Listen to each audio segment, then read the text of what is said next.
In Ukraine, the death toll from yesterday's Russian missile strike in the east has risen to 10 after the body of a boy was pulled from the rubble. Search and rescue teams are still looking for survivors. The strike comes as the U.S. announced a $500 million military aid package for Ukraine. So joining me now from Kyiv is BBC News correspondent Mayeni Jones to talk a little bit more about this. Mayeni, when I heard about this missile strike on this pizza parlor, I thought this is really the definition of terror. This is a place where it seems people gathered and they felt at ease. What can you tell us about this latest strike? Yes, it happened, as you say, on a pizza parlor and at a particularly busy time of the day when people were trying to grab dinner just before the local curfew. It's a restaurant that was very popular with locals, with journalists, even with soldiers. So there were a lot of casualties. Scenes from the video footage from the scene shows a lot of destruction caused by this missile strike. So it happened at a difficult time. Rescuers are still on the scene. They say that they believe people may still be stuck under the rubble. So there's a lot to talk to you about. Yesterday, NATO chief Jens Stoltenberg said that the alliance is ready to defend itself against any threat from Moscow or Minsk, which I thought was quite interesting. Right now, there's a little bit of an X factor with the Wagner Group. You have this private army for hire that we're not sure what's happening with them. Are they disintegrating? Are they being absorbed into Russia? What's going to happen with the leader? Is there concern that the Wagner Group could cause instability in Eastern Europe?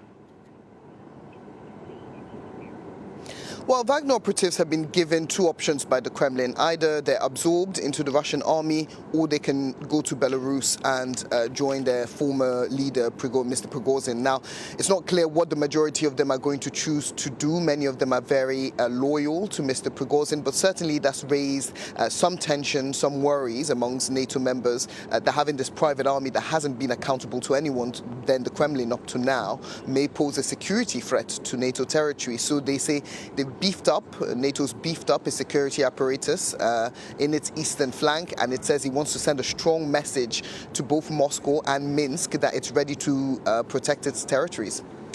The New York Times is reporting that a senior Russian general actually had advanced knowledge of Prigozhin's rebellion, the Wagner Group's rebellion.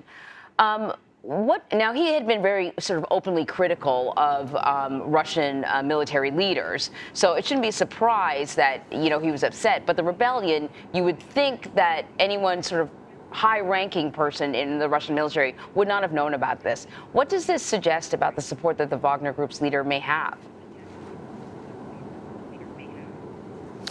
Well, Russia's already been quite quick to deny that report by the New York Times, calling it hearsay and speculation.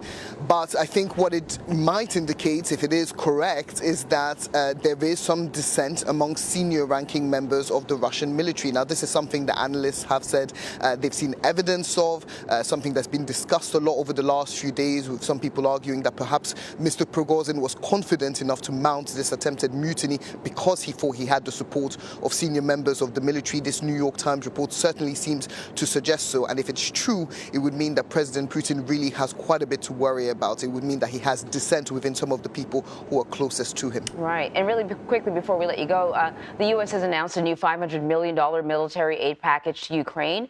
What will Ukraine be getting?